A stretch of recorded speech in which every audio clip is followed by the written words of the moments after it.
ใส่เลยเนาะประมาณจักนาทีจึงสุกห้าปลาสาวบ่ฮู้กันเนาะเพื่อสำหรับข้าเจ้าก็เอาไว้ของกินยังต่างๆแมวก็ขึ้นบ่ได้ทุกคนเห็นบ่หนึ่งมาเวลาเฮาเฮ็ดบุญกินงะของชมพาบรูเขาเจ้าต้องเอาใบเขาแล้วก็มาห้อยไว้จุดนี้อันนี้คือสาวฝ่ายคนโสดบานตะลีสุกเลยบ่สวัสดิ์น้ำไม้กับเขียวเนาะสุกหยากทุกคนเลยมาเด้อกันเด้อข้าวนำกันน้ำไม้นี่กินปลาหมึกกับกุ้งทะเลเด้อ มักไข่ภาษาบางค่อยเอิ้นมักไข่ภาษาลาวกับมักไข่ภาษาบรูกับมักไข่เด้อทุกคนมันอิ่มไว้ในมักอันนี้เด้กระโดนก็เจ้าก็ต้องกินสมคือกันเป็นว่าแซ่บบ่เดิน14เลยเนาะ เป็นยังไงฮะแซ่บอ่ะ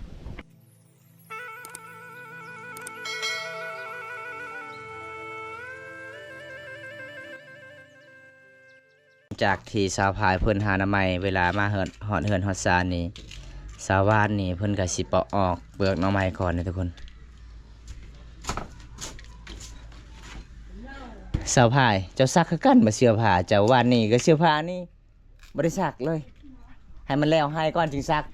ป้า ตายหมดเข้าให้ปีนี้ชุมพรแรงเลยปีนี้ เจ้าสองคนบ่ได้ซักเสื้อผ้าเลย นี่พี่น้องเดี๋ยวมันตากอัปเดตให้สินะครับส่งวิธีชีวิตน้องสองคนเดี๋ยวพี่น้องอันนี้คือเป็นลูกเป็นลูกเอื่อยเพื่อนทุกคนแล้วก็ขออาศัยอยู่น้ำกันแล้วเลยเป็นพี่น้องกันเลยพี่น้องเป็นพี่น้องกันนี่น้องสาวเพื่อนกับสีดังไผ่เด้ลำดับที่เขาที่น้ำเลยยังมาทำที่เขาที่ยางมาที่สวนลมเจ้ายังแห้งเนาะขนาดหาน้ำใหม่เลยเอาผ้าหม้อนี่มาผัดนี่สังเกตลังเบิ่งทุกคนอันนี้หม้อนึ่งข้าวเด้หม้อนี่คือเฮาหายากว่ามีบอนขายเด้อทุกคนช่วงนี้เด้อเห็นบ่อาจจะเป็นทองบ่แม่นเป็นทองแม่นบ่เอาเฮ็ดบาดนี่ขันเป่าอีกยังซองเถื่อบ่ลุกแล้วบ่มีแผ่นแล้ว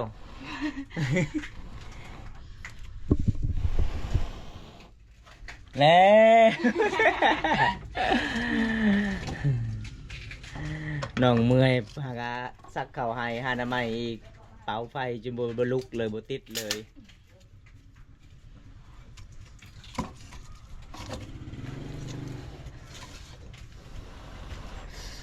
เอาให้กวาดเจ้าโอ้ติดอยู่เด้อทุกคนตอนเช้าเลยแม่พอได้หนึ่งเขาแม่อ๋อตอนแรงเด้ไก่แม่จะโค้งนี่ สิเบาไปค่อยกับบ่ได้แล้วเบาไอ้แม่เนี่ยปนเข้ากันเอาสาวานเพื่อนกัสิล่างหน่อไม้ก่อนมันว่ามักกินตุ่มตาสบู่ไพ่เนี่ยกับตาสบู่เจ้าบ่เดี๋ยวได้ซ้ำนี่ตาสบู่ผู้สาวมีแต่แปรงสีฟันแล้วก็ซูโม่ ซูโม่ก็ใส่สบู่อาบน้ำทุกคนซูโม่เด้อ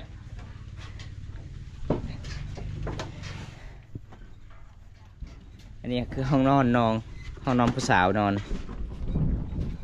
ยังจะสิแกงบ่สิต้มโอ้ต้มกินเอาถนัดเลยเนาะจะบริยานบาดมือบ่จะเห็ดในนั้นนะถนัดอยู่บ่อ๋อต้องปาดออกตัวนี้ต้องว่าคำว่าได้ปาดออกตัวนี้เวลาเขาต้มมันบ่สุกเด้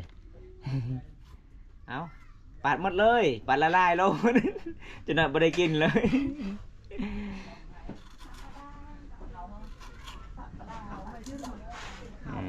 เอาออกหมดเนาะคนมันเนาะ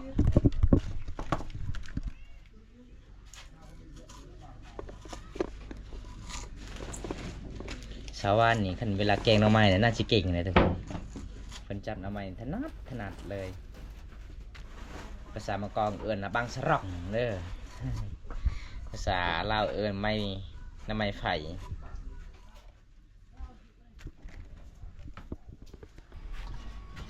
เอาคือว่าเจ้าสิต้มเลยบ่แม่นบ่ อ๋อต้องปาดก่อนเนาะอ๋อไฟลุกขนาดเลยระวังเด้อบาดมือเด้อสาวานเลยว่าฝนตกเลยอยู่ภู เดี๋ยวเนี่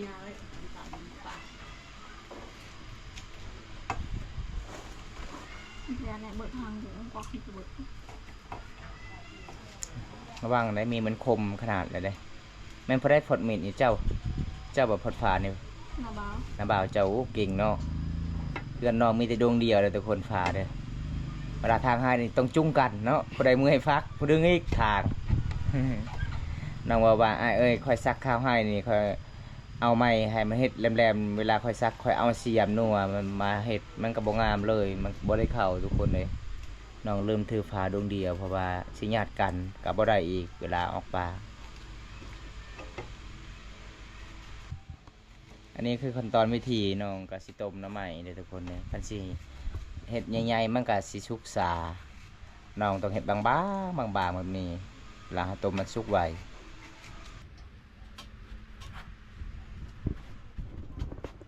ใส่เลยเนาะ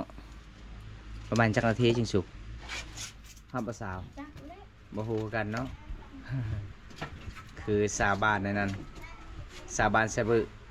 สาวหอมเขาถามว่าเข้าเจ้าจักนาทีสุก1 นาทีป้า 1 นาทีก็สุกตั้งเวลาจนฮอด3-40 นาทีทุกคน นี่น้องก็เป็นคนขยันเด้อทุกคนเลยผู้หนึงไปหาผู้หนึงต้มผู้หนึงเฮ็ดกินเห็นบอกพี่น้องเขตชนบทนี่บางคนบ่เข้าใจว่าเป็นหยังเนาะบ่อนเขาเจ้านึ่งข้าวเป่าไฟนี่ต้องเฮ็ดอันนี้คือสำหรับเขาเจ้าก็เอาไว้ของกินอิหยังต่างๆแมวก็ขึ้นบ่ได้ทุกคนเห็นบ่นึ่งมาเวลาเฮาเฮ็ดบุญอะไรหยังบุญกินงะของชมพาบรูเขาเจ้าต้องเอาใบเขาแล้วก็มาห้อยไว้จุดนี้เป็นต้องมาจำฮีทุกคน หลังจากนั้นเฮาก็จึงพูดเข้าให้ได้แล้วก็เฮาจึงนึ่งข้าวได้ทุกคนมันแปลกเลยพี่น้องพี่นี่บ้านเฮามันก็สิยากเด้คันเฮาบ่ปฏิบัติก็คือการจิตเป็นอยู่ในเฮือนในศาลเป็นความเชื่อรุ่นต่อรุ่นพี่น้องเอ้ยสืบทอดตลอดเลยนี่บ่ทุกคนเพิ่นก็สิปัดกวาดเฮือนศาล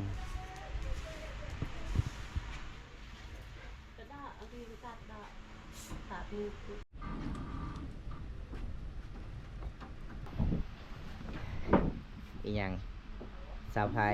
มีสัญญาณบ่เฮือนเจ้าบ่มีสัญญาณโทรก็บ่มีเนาะสัญญาณก็บ่ค่อยดีเลยทุกคนเลยก็มาแต่ให้ที่สวนเลยทุกคน อันนี้น้องยังบ่ทาก็แป้งเลยงามเป็นธรรมศาสตร์เลยทุกคนเลย ทาแล้ว ทาแล้วทากระแป้งหยังคืองามแท้ แป้งหยังจะทานี่นะอะโลชั่น กันนี่เย่โอ้ฟอนนี่เนาะฟอนบีบีโอ้ฟอนบีบีนี่ปะบ่ได้เด้อทุกคน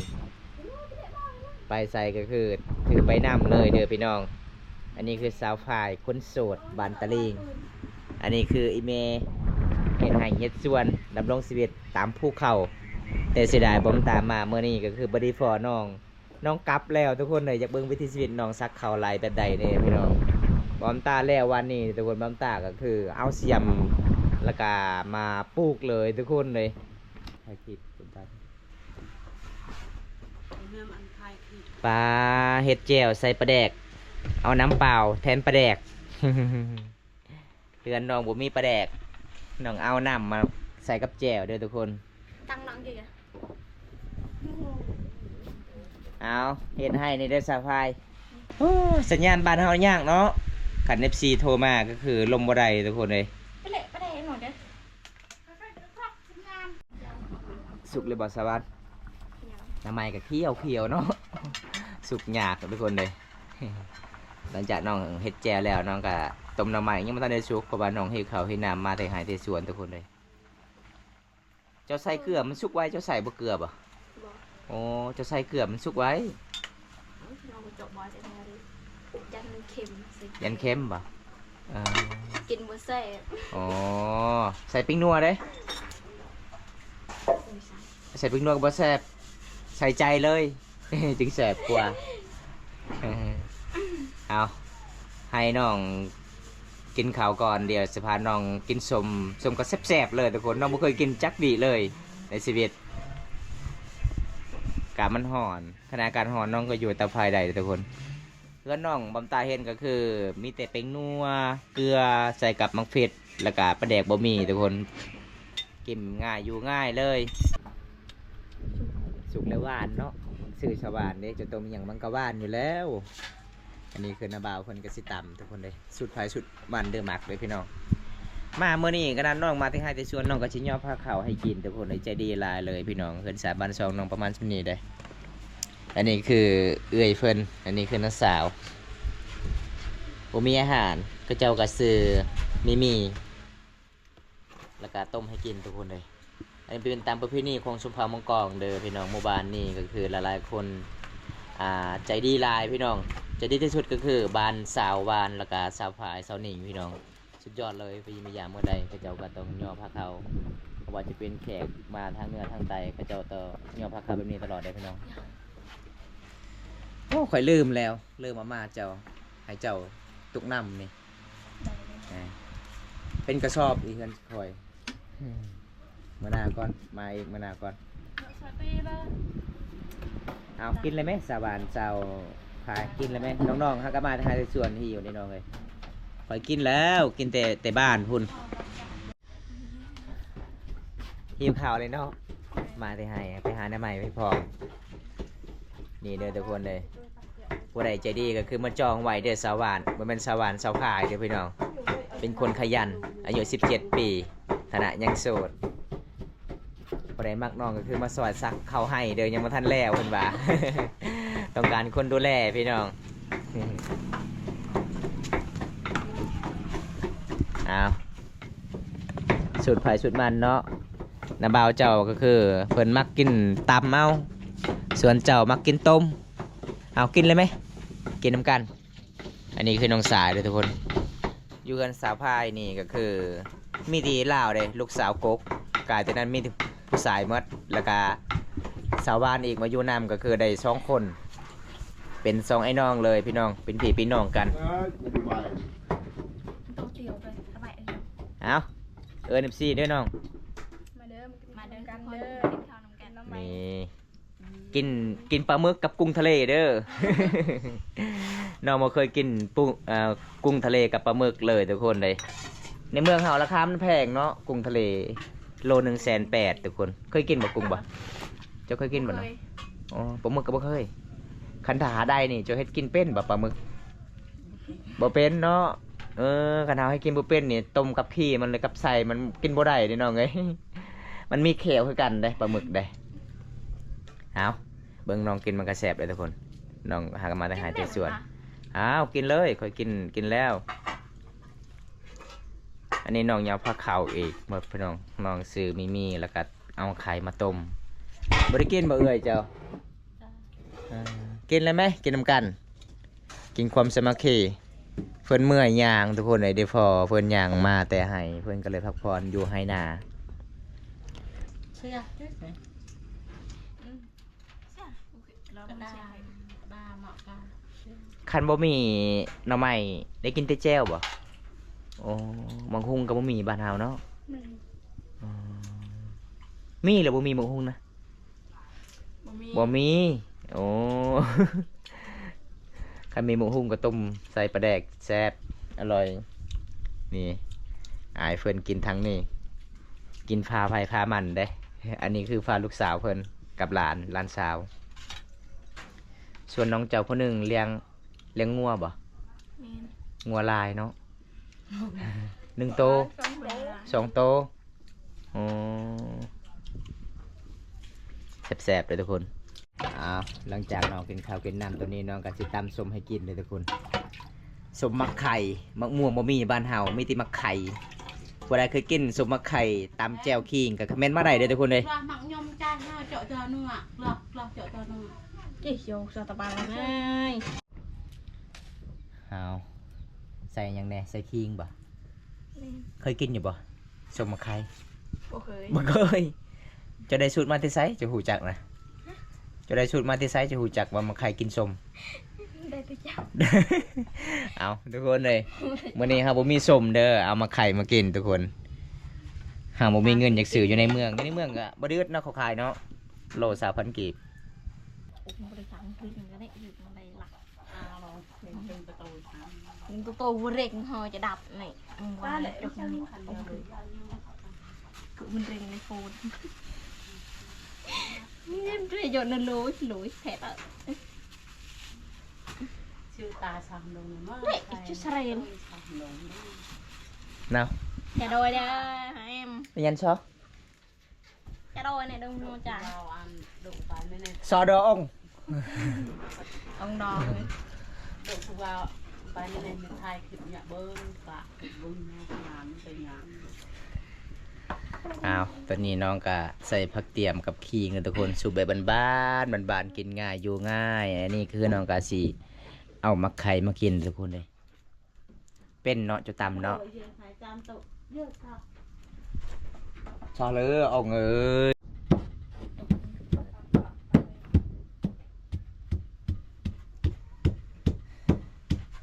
เวลาเอาหายเอาส่วนนี่บ่ได้กินส้มยังเลย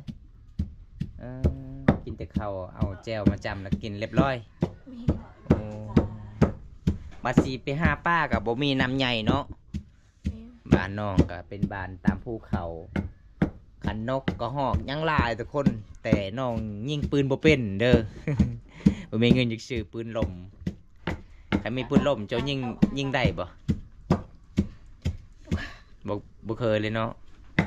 จะหน่อยยิงนกถือกุกไม้ เอาน้องก็สิตำขิงแจวขิงกับมะเผ็ดหอมเลยทุกคนหน้าตาเป็นแบบนี้เลยผู้ใดบ่เคยกินเผ็ดๆนี่มันจะเจ็บท้องแต่เฮาเคยกินมันก็แสบเลยทุกคนกินได้อยู่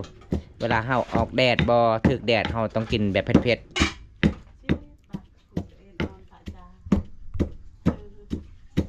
nào cứ chọn là biết được nấu trộn nhẹ rồi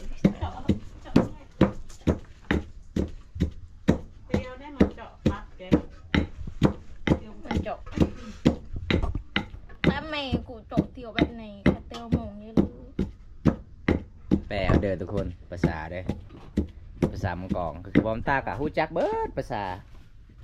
อันนี้หลังจากเขาเจ้ายอพาข้าวให้บอมตากินก็คือ vứt bỏ ภาษาจีนก็ฮู้จักหมัด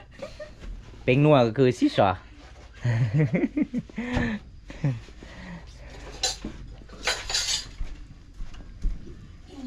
เอาแขกกินก่อนจะพาเพื่อนกินตำลังอันนี้แหละคือเอิญว่าใจดีสุดๆเลยเด้อทุกคน อันนี้ก็คือ จะได้ปะ เอาจ่าก็คือกินเลยเพื่อนอันนี้คือน้องสายสาวหวานเพื่อนฮะก็มาไปเลี้ยงงัวเด้อพี่น้องเพื่อนบกล้ากันเห็นบอมตามมาเฮือนบกล้าขึ้นเฮือนอีกโอ้ยพี่น้องเอ้ย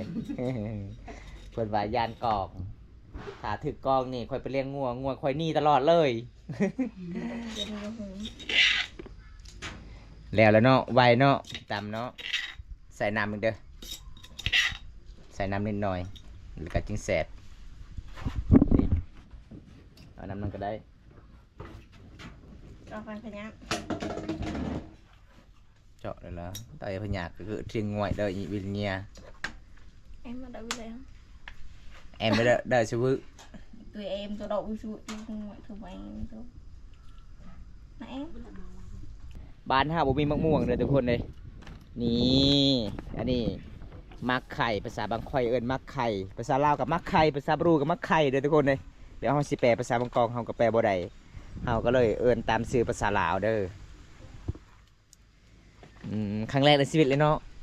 จะได้กินเลยทุกคน น้องสิกินได้หรือบ่สาวนิ่งอยู่เฮือนสาวนิ่งผู้สาวพายไปลิ้นอยู่พุ่นแล้ว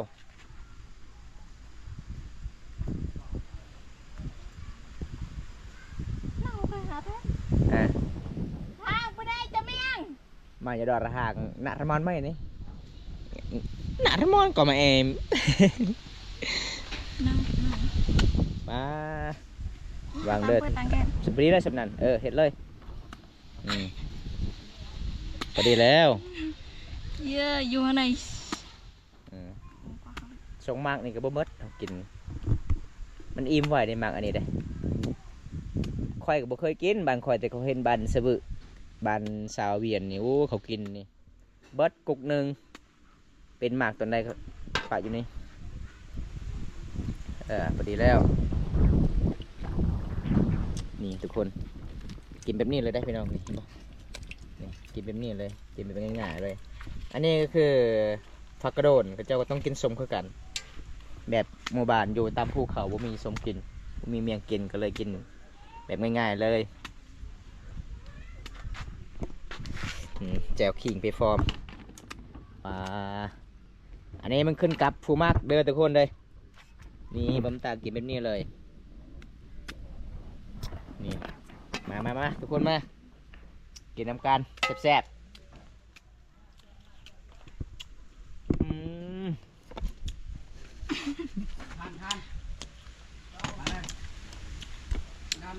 แซ่บ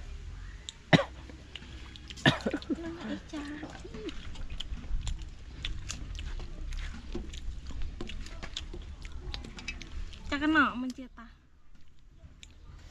ăn ngân cách em cách bằng cách rìa ăn rìa em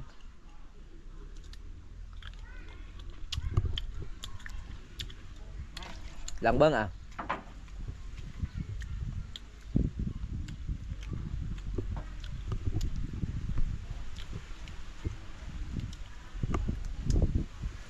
เห็นว่าแสบบ่เดิน14เลยเนาะ เป็นยังไงฮะแสบอ่ะแต่เขากินเนี่ยเขาอิ่มไวนะนั่นเป็นรสชาติ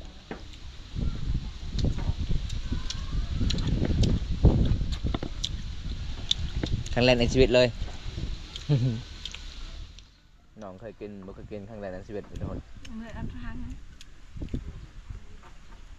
โดนกิน มีจ้าสักอ่ะ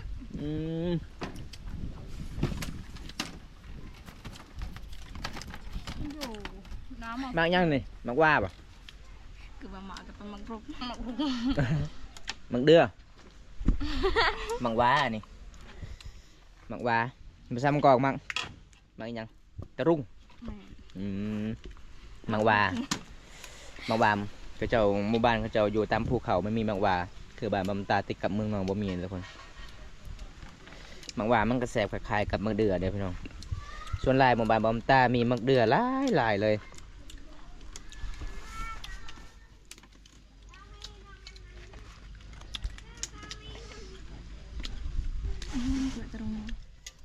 บาฟ้า một lon là mình nhẹ một thầy bộ ăn cái rưỡi trên nè ăn là ổn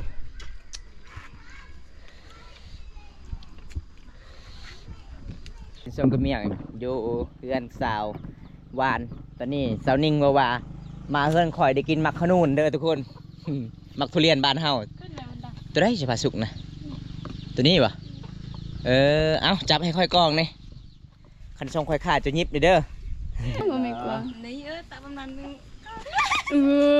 vẫn hôi sao แต่จีนไม่ตาเลยอ่ะ เมื่อยถ้าผู้สาวบอกให้ปิงกุ๊กใหม่ผู้สาวบอกให้มาอีกทุกคนเลยปลาสุกแล้วเด้ซะนี่เอาเลยป่ะมาผ่าจ้ะนะปลาสุกแล้วทุกคน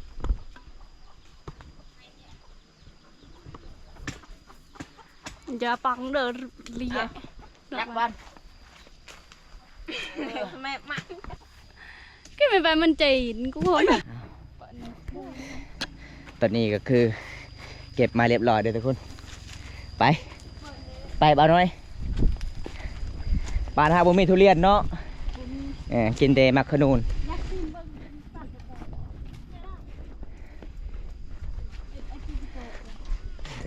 อันนี้คืออันสาวนิ่งนะทุกคนเลยน้องสาวเพิ่นก็จะดีมาเมื่อนี้อันนี้น้องเก็บมาเรียบร้อยเด้อทุกคนมักขนุนคือมักมีบ้านเฮาเด้อมักทุเรียนหวานวันไปแต่เอ็นเลย ซื้อสาวานนี่กินบ่ได้เด้หวานเด้เจ้านี่ วันคือ มันหวานเกินเด้ lì vậy เนี่ยส่งไปดีเรื่อยๆเองกันให้ กระด้างแก เอาเคยกินหมดทุเรียนน้องๆบ่เคยกินเลยโอ้อยู่บ้านเฮามันราคามันแพงนี่ก็จะขายโล1,000 บาท เจ้าได้คือ เคยกินอยู่แต่บ่แซ่บ ที่เราไม่ตายเอ็นก็เลยจะมาปัก บ่หมดเลยว่ากินเลยนี่เยอะโอ้เมียได้เยอะเอาออกอยู่บ่เอาซอยกัน บ่ได้ออกเนาะออกบ่ได้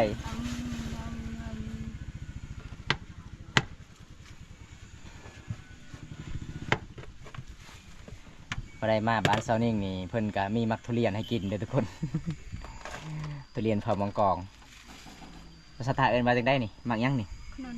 มักขนุนภาษาลาวดิมังมีสามังกรปะไน ดังเนี่ยดังนะฮะ ได้เลย ดังกระดัง ดับกินเตะ เอ้ยเอาละ เอากำลังหวานๆเลยทุกคน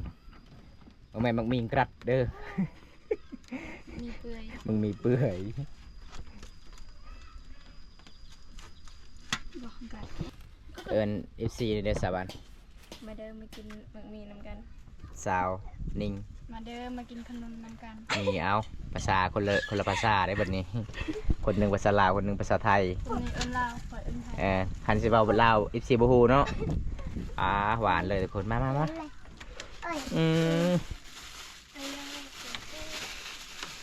จะได้จันเกียวบริมา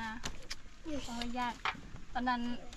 เขาได้ยินคอยว่ามันมีคอยสุกกินบะแสบมันสมเราว่าอยากซิมเบิ้งจะว่ามันสม มาเด้อจันแก้วเอ้ยสาวนิ่งยังขึ้นฮอดเจ้าเด้อเพิ่นว่าบ่เห็นมาเลย